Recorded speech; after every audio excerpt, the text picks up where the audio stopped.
and gentlemen, the Premier League is back, and I hope you guys are ready because we opened the Premier League today. I hope you guys are excited. I have been excited. I am excited. Like, I have been waiting for proper football for the very longest time. And ladies and gentlemen, it's about that time. The time is upon us. Go! It is football time, ladies and gentlemen. And today, it is the Manchester United versus Arsenal preview by John Benito. And before we get into that, ladies and gentlemen, please, we are trying to get to 100 subscribers. Please help us. Help us get to 100 subscribers. We are on 94. All you need to do is just press the link, press the like button, the notification bell, and the rest is done. And don't forget to share this video, because you know what? We're trying to see if people actually vibe with us and try to see and like our information. Without further ado, ladies and gentlemen, let's get straight into it. Manchester United versus Arsenal. Another banger, baby. Calm down.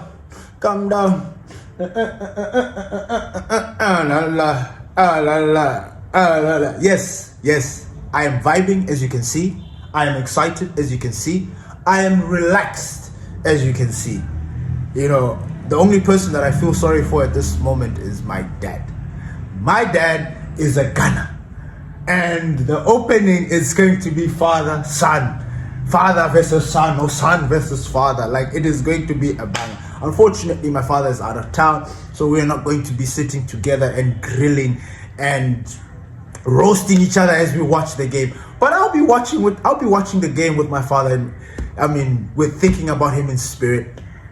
Ladies and gentlemen, Arsenal versus Manchester United, or Manchester United versus Arsenal. This game will set the tone for the Big Six. This game will show everybody that is trying to win the Premier League wagwan. They'll get a glimpse of where Arsenal is. They'll get a glimpse of where we are, because not a lot of people know where we are. So a lot of the teams at the top and the ones at the bottom, or the ones that are going to be duking it out for that Premier League, this game, Manchester United versus Arsenal, it is a traditional rivalry team. I can't remember the last time Arsenal and Manchester United went loggerheads on the opening day. I will sit here. I've been a fan for the longest time, but I don't remember. You guys can correct me. Please leave a comment in the comment section so that I can remember. This is how we do. We help each other, yeah? But one thing I do remember is that our opening days are always flawless.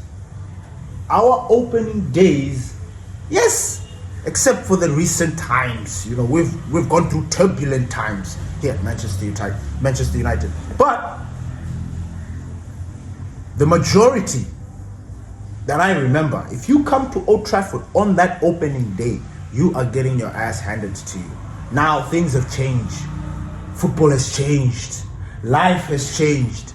The history, things have really changed. Arsenal are flexing muscles. They think they're strong. They're coming to Old Trafford with a different mentality. Manchester United going through their rebuild. With the new Amorims. They just brought in certain players. This is what football is all about. This is what it's all about. Past 2 seasons, I would have been terrified. I would have been going into this game with my tail between my legs, not even knowing, just worried, just worried, is this guy fit? Is this guy that? Is this guy this? That's exactly what I would have been going through. But I sit here today, confident. Confident. Benito. Confident. I am not afraid of Arsenal. No. And I need to back myself up. I can't be Benito sitting here talking to you guys about Manchester United, following the trends, following the process, following the preseason, following the games, communicating to you and telling you that, look, we are going to be all right. And then come game day, I put my tail in between my legs and I'm like a little, no. I am defiant.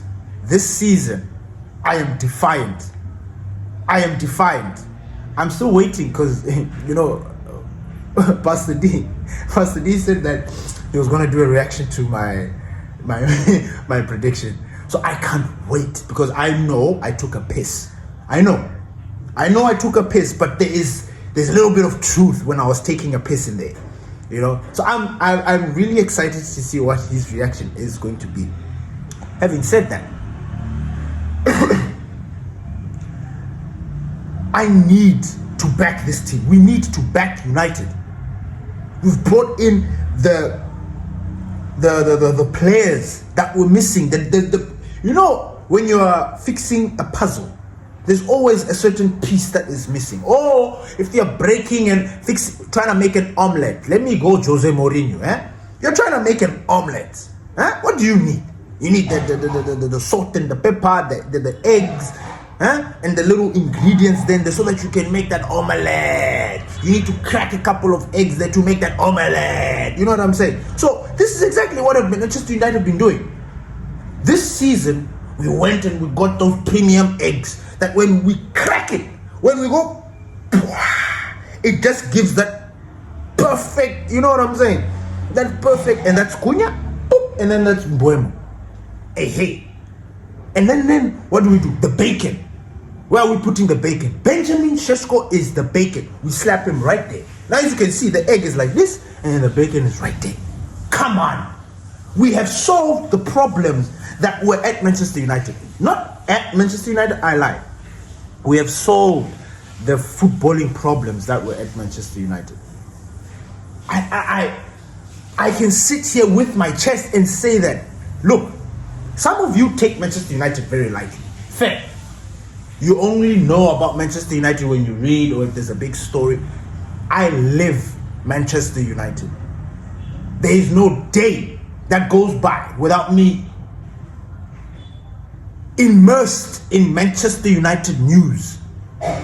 Every corner, everything. Speaking of, we wish Seydou Kone a full recovery. We heard that he's feeling better, but apparently there was some big thing that happened where he collapsed and wasn't good. He was sent to hospital, but apparently he was communicating. So we wish him all the best.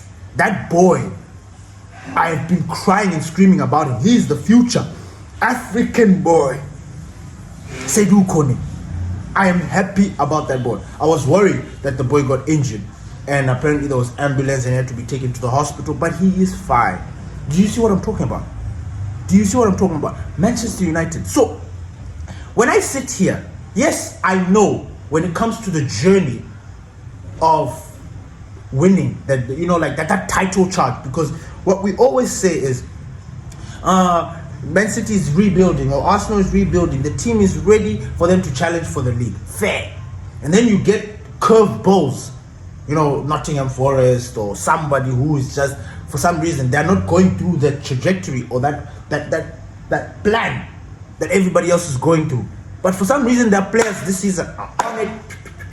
Now, I'm not saying Manchester United is on that thingy, but we have gone our rebuild.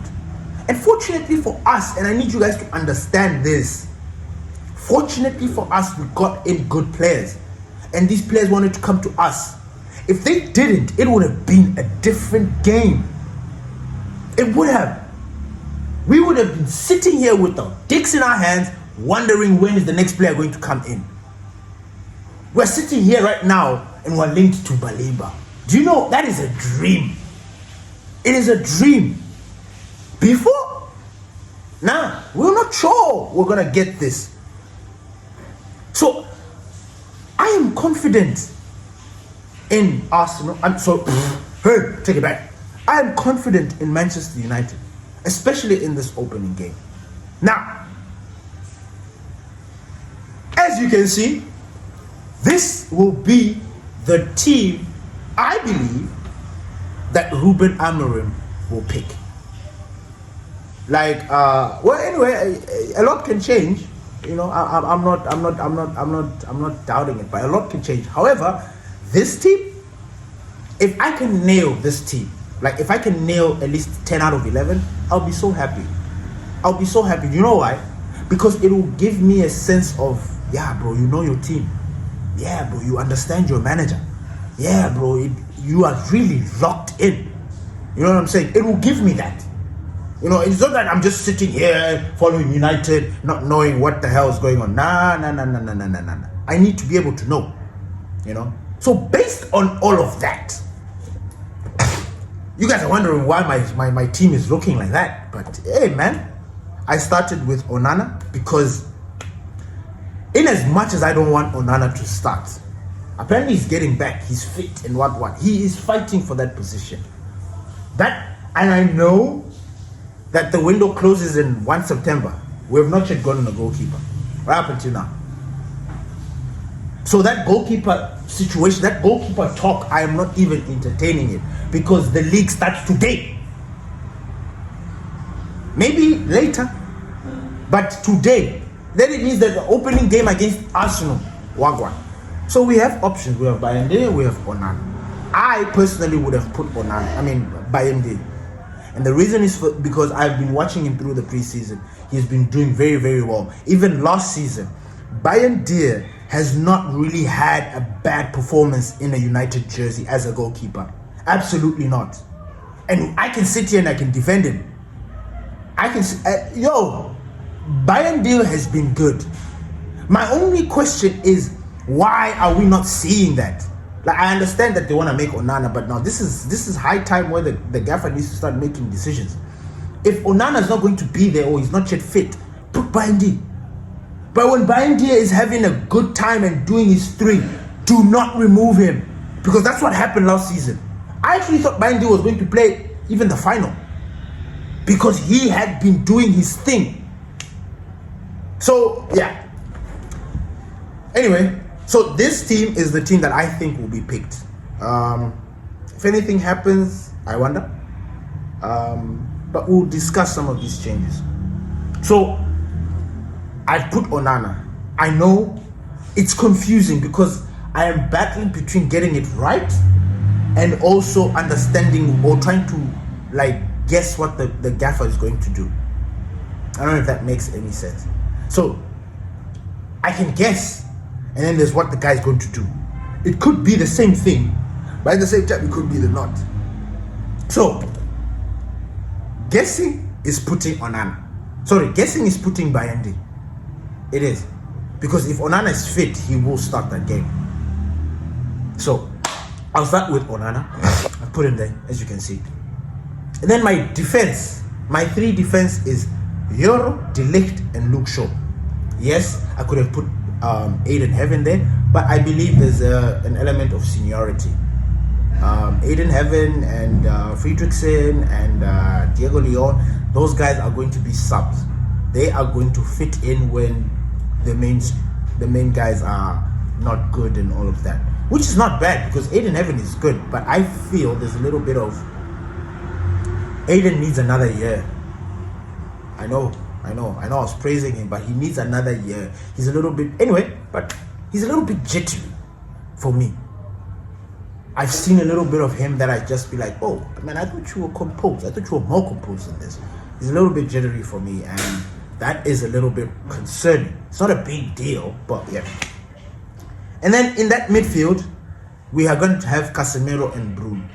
As we've noticed, or as we've seen, that Casemiro, Ruben Amorim prefers Casemiro because of his style of play. Bruno Fernandes, we've seen that in this new Manchester United.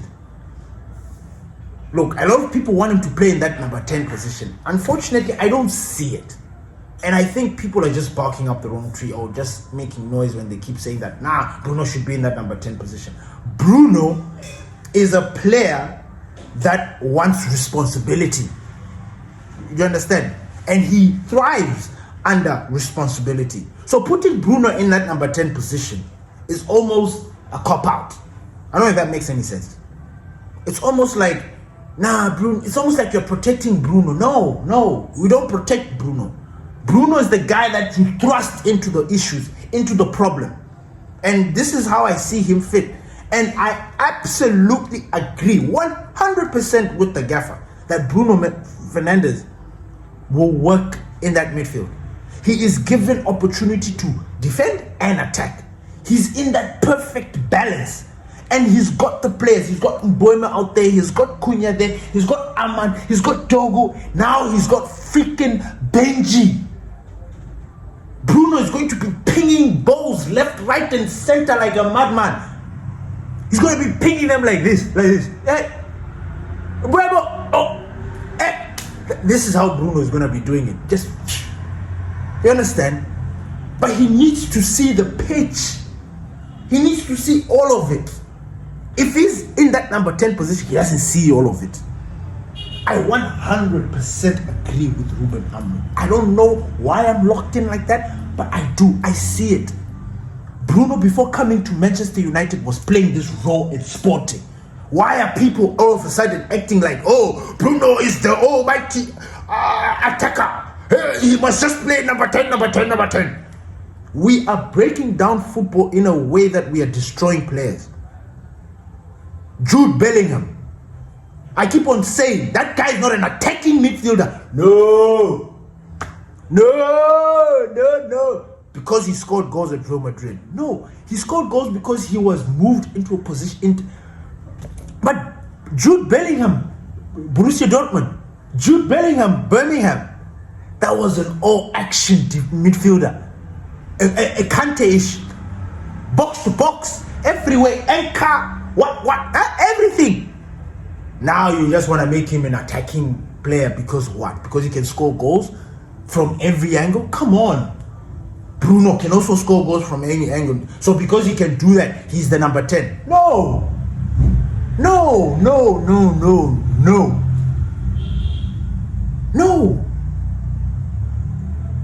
I truly believe Bruno in that midfield. The only problem is that you guys think that Bruno is slow and he doesn't have that in him. But look, he's going to have Casemiro or Ugarte or whoever, Baliba, or Motem Homeland, who want to get from Sporting, or Adam Wharton. Hey, if we get Adam Wharton to be just a... But yes, as you can see, I've put there Bruno, Casemiro, Dogo, and Ahmad. And in that number 10 position, we have Cunha, Mboemo, and you know what? Up top, I have gone with Benji. And the reason, now I'm worried, because Benji just arrived. We got Benji last week. Yeah, beginning of this week. So he's had 1 week of training. Now, you know how the United hierarchy of people, how they behave. We know that. Mboemo was signed late. Yes, he came into the US tour just like a day, or on that day when they were leaving for the US tour. So when we got to the US, he didn't really get enough time to, so he benched. He didn't play. He didn't play those 2 friendly games. He didn't. He only came back to play that game against freaking Fiorentina. Or am I? No. He played against Bournemouth. And then these guys. But the idea is he was given like a week and a half or 2 weeks with just focusing on football. Benji has just arrived. Benji is our number 9. He's our striker. Look, I am usually the kind of guy that doesn't go against the gaffer. But my God, can we play this guy, please? Can he start? Look.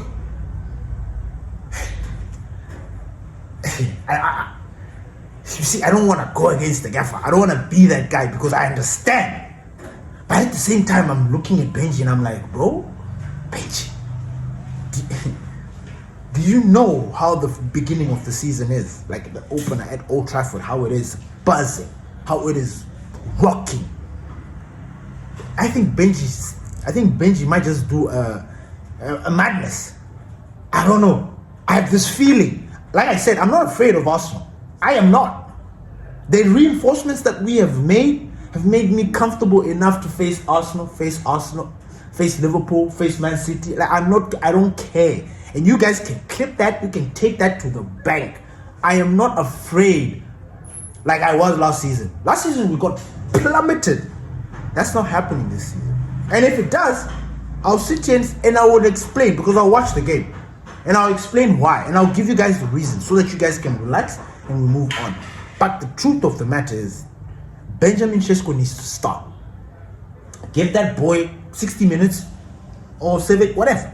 Give him 60 minutes or even 45. Then you bring in Mason Mount or whatever, who you want to bring in there so that he can play that false nine. But this game, we go all out. Let that Sesko go and occupy Gabriel and what's that guy? That guy whose name is like a vegetable. Quinoa. Saliba.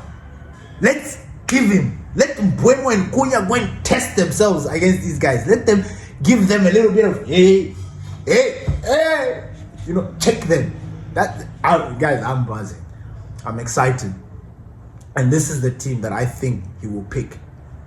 Onana, Euro, De Ligt, Shaw, Ahmad, Casemiro, Bruno, Dogu, Mbeumo, Cunha, and Benjamin Sesko. Dogu is going to benefit particularly a lot from Cunha because they're on the same side.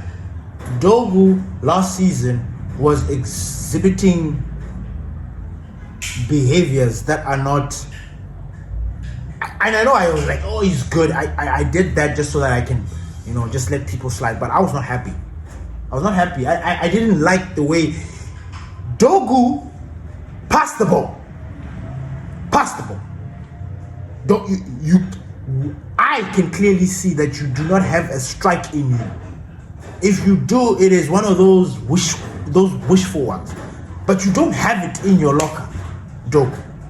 Whether it is left, whether it is right, Dogu doesn't have it. If he does score a worldie or whatever, take that as it is. It will never happen again, or it will take another 2 years or whatever.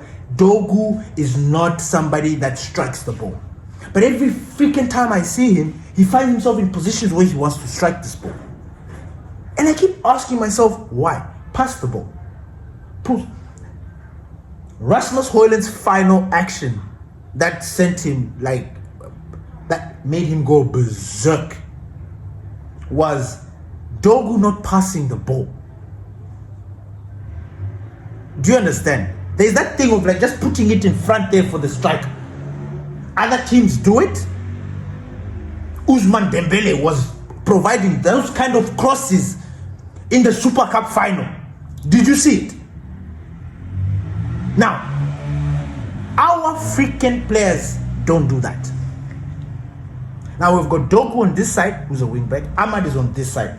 Ahmad has got different mentality. He can either take you on up until the line and then bring it in, or he will cut back to his left foot and try to play and dance, and then if he can get an opportunity, he will shoot.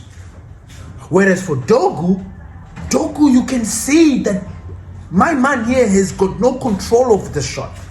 You can see that this guy is in no place or no position to swing or swing his hip or change position to shoot, but he tries. And even he's trying to pass and assist is not good enough. I need him to want to pass, to look for that outlet.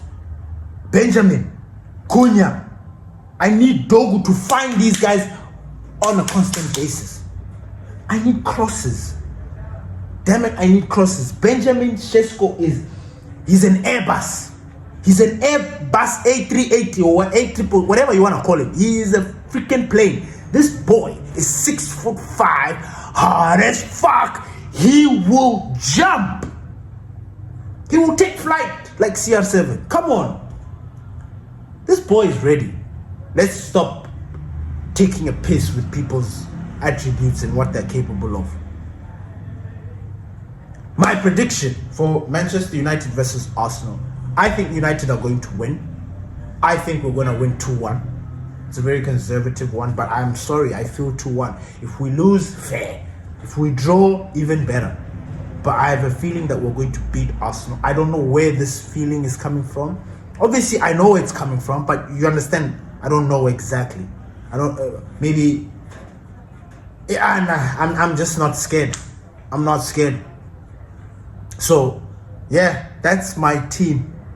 Rasmus Højlund would have been in there, but unfortunately, he could be heading to AC Milan or Napoli. I don't know where he's going to go. Yeah. So it's tricky. It's tricky. Thank Thank you everybody for listening to the Glory Res podcast. It's your boy Don Benito. Don't forget to catch us on Spotify. Please don't forget to turn on your notification bell, hit that subscribe button, and peace.